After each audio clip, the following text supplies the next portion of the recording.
Foreign dignitaries attending Queen's funeral must travel by commercial flights. Foreign heads of state attending the Queen's funeral must use a group bus to Westminster Abbey rather than driving privately, as per recently released official instructions. The documents, which were seen by The Guardian, lay out tight guidelines for the dozens of presidents, kings, queens, and prime leaders from other countries who are anticipated to attend the funeral. They advise them to take commercial planes rather than clogging up London's airports.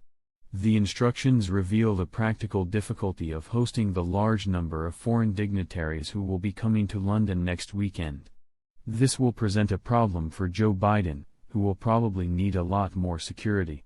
The funeral will be attended in person by the U.S. President.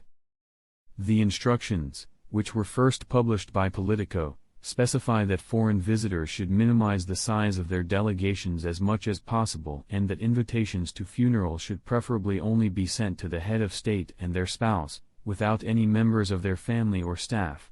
The government expressed sadness that because of limited space at the state funeral service and associated events, no other members of the principal guest's family, staff or entourage may be admitted. The guidance adds, the Royal Funeral Unit would therefore be grateful if accompanying delegations can be kept as small as possible. This will also reduce disruption in transit time at airports.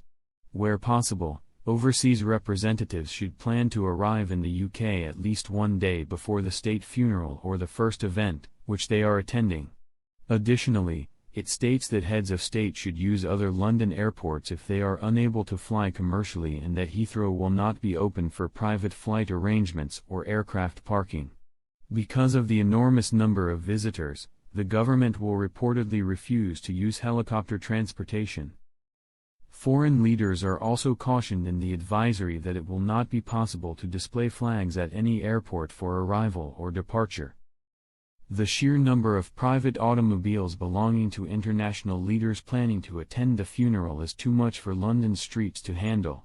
The government will instead transport them to a different location in London where it will provide coach transport from a central assembly point. Because of traffic restrictions, it will not be possible for guests to travel to such events in their own vehicles.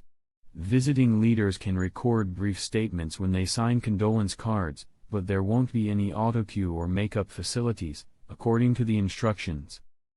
After the state funeral, James Cleverly, the Foreign Secretary, will throw a reception near Westminster Abbey for all the foreign guests in attendance.